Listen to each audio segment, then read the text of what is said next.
Alƙare ka.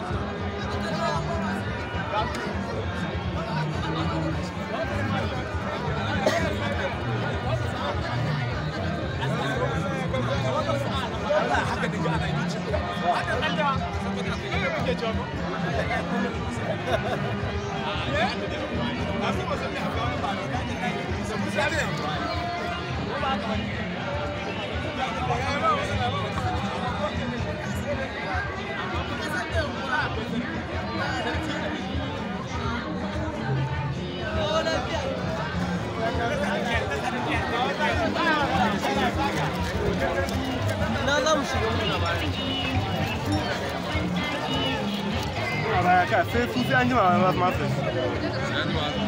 Yau sana muke nan. A dama yana da bayan. Yau sun rabu. Ai da suna buƙatar.